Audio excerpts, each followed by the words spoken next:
Bonjour, je suis Djilali Hanan, chef du service de médecine intensive réanimation à l'hôpital Raymond Poincaré à Garches, président du syndicat des médecins réanimateurs. Bonjour, je suis Jean-Pierre Provost, vice-président de l'APA, association professionnelle de praticiens hospitaliers, en partenariat avec le SMR.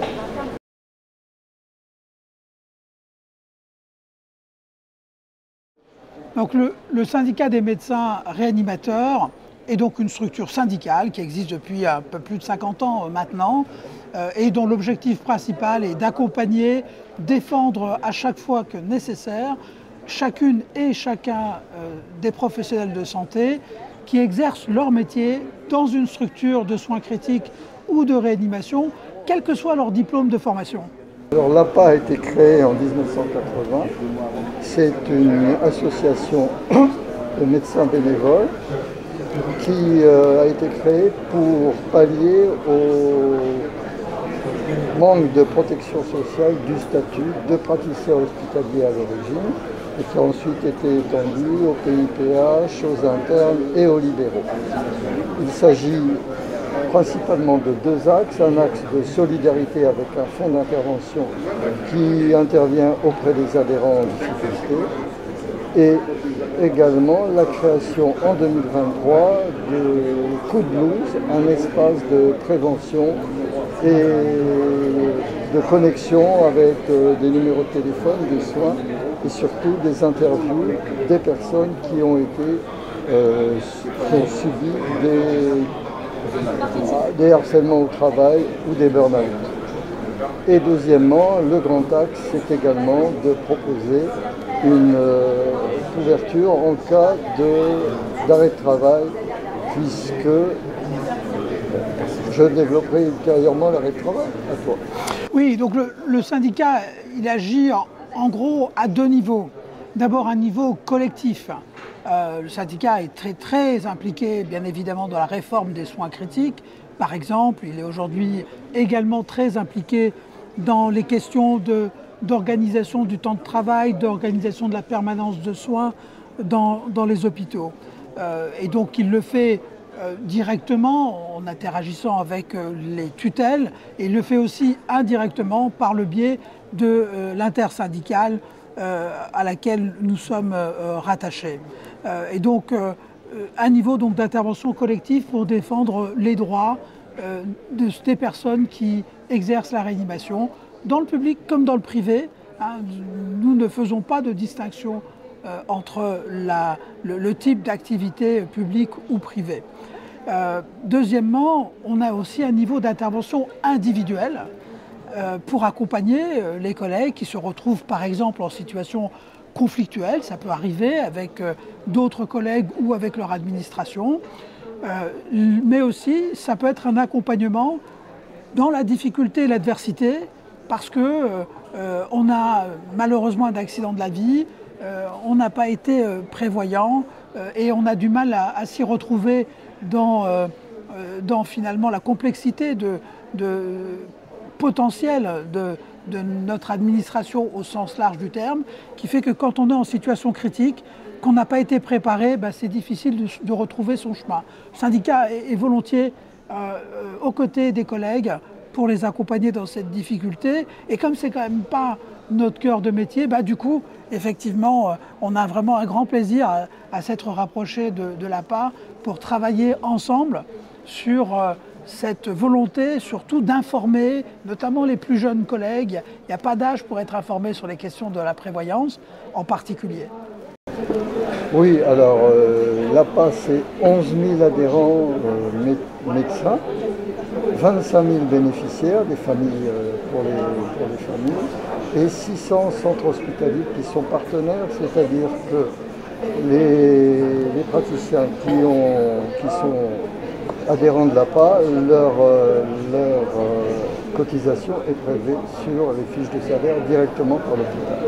Voilà, alors, la protection sociale complémentaire, c'est une mutuelle de bon niveau, mais c'est essentiellement une prévoyance pour couvrir les lacunes du statut. Et surtout que, depuis très récemment, en cas d'arrêt de travail, le versement par l'hôpital est maintenant à 90% du salaire et des primes pendant les 3 premiers mois.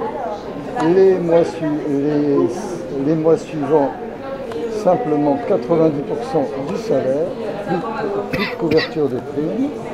Donc vous vous retrouvez au bout de 3 mois d'arrêt de travail avec un demi-salaire jusqu'à la fin de l'année, et ensuite ce sont les indemnités de la sécurité sociale. Donc on a construit au fil de ces années avec un courtier et généraliste un contrat qui permet de couvrir toutes les pertes de revenus pendant l'ensemble de la carrière jusqu'au moment de la retraite.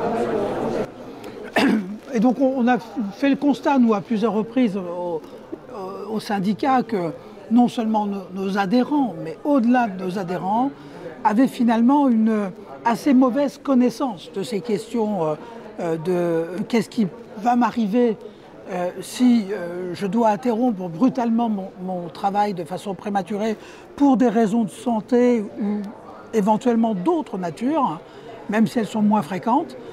Et donc la nécessité pour le syndicat de faire un gros travail d'information au travers de la matinale qu'on organise une fois par an, mais surtout au travers d'actions directes au travers de nos réseaux sociaux ou sur notre site internet par exemple, et la volonté de faire des sessions d'information de type webinaire en partenariat avec l'APA, dont c'est encore une fois vraiment le cœur de métier bien sûr, et qui connaît bien mieux que nous toutes les ficelles, et c'est une aide précieuse pour l'information de nos adhérents.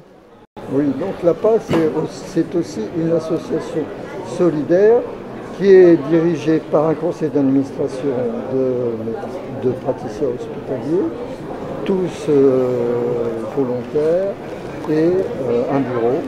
Ils se réunissent en général 8 à 10 fois dans l'année en conseil d'administration et en bureau. On espère pouvoir organiser assez prochainement un webinaire d'information à l'égard de nos adhérents et au-delà.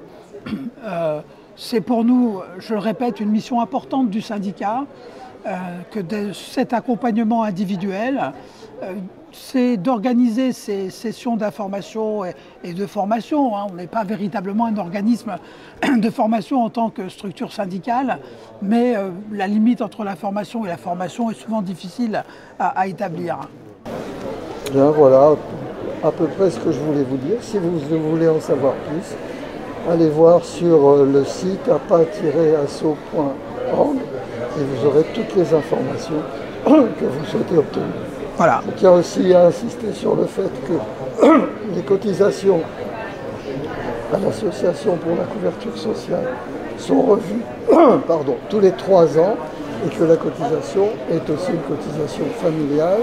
Donc il n'y a pas d'augmentation de cotisation pour le conjoint et les enfants. Voilà, et bien sûr, donc le syndicat, lui, se trouve toujours à vos côtés, y compris pour répondre à vos questions. Donc n'hésitez pas à nous contacter sur nos réseaux sociaux ou au travers de notre site internet, et on établira très vite une communication individualisée pour répondre à vos attentes personnelles. Et pour finir, je voudrais revenir sur la plateforme Coup de Blues que vous pouvez consulter et qui est un recueil d'interviews et d'informations sur le burn-out et le harcèlement au travail. Voilà.